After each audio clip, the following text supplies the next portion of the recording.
မင်္ဂလာပါရှင်ဒီနေ့မှာတော့ Osaka Expo 2025မှာပြသထားတဲ့ USA Pavilion လေးကျောင်းနဲ့ပတ်သက်ပြီးတော့အနေငယ်ပြောပြပေးချင်ပါတယ် Trahan Architect ကနေဒီဇိုင်းဆွဲထားပြီးတော့ American နိုင်ငံရဲ့ Kitty B2 က Innovation နဲ့ကာချာကိုပြသထားတဲ့အထူး Pavilion တစ်ခုဖြစ်ပါတယ်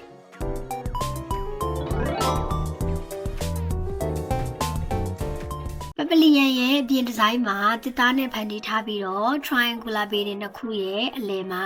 လေးလက်တောက်ပနေတဲ့ suspended tube တစ်ခုကိုပေါင်းစပ်ထားတဲ့ sticking found လေးဖြစ်ပါတယ်။ LED screen ကနေပြီးတော့မှ American ရဲ့ iconic landmark တွေကိုပြသပြီးတော့ဧည့်သည်တွေကိုအတွင်းသို့ဆွဲဆောင်စေတဲ့ visual experience ကိုလည်းဖန်တီးပေးထားပါတယ်။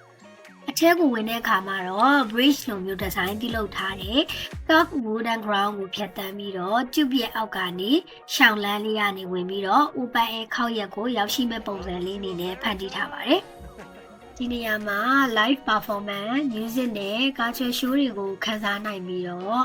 American native plants တွေဖြစ်တဲ့ garden ကိုလည်းလေ့လာနိုင်ပါတယ်။ Pavilion ထဲမှာ immersive exhibition space တွေကိုဖန်တီးထားပြီးတော့ sustainability, space exploration, education နဲ့စွန့်ဦးတည်ထွင်မှုစတဲ့ခေတ်သစ် American ရဲ့အောင်မြင်မှုတွေကိုပြသထားပါတယ်။ Trahan ရဲ့အဆိုအရမတူညီတဲ့ယဉ်ကျေးမှုကလူတွေပေါင်းစပ်ပြီးတော့အတွေးအခေါ်တွေမျှဝေခြင်းကပုံမနားလည်မှုရှိတဲ့ကမ္ဘာကိုတည်ဆောက်ဖို့အရေးကြီးတယ်ဆိုပြီးတော့ဆိုထားပါတယ်။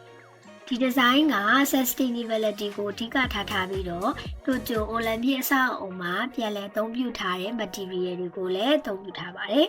။ USA Pavilion က United Nations ရဲ့ SDGs နဲ့ကိုက်ညီတဲ့ eco-friendly design ကိုလည်းပြုလုပ်ထားပါတယ်။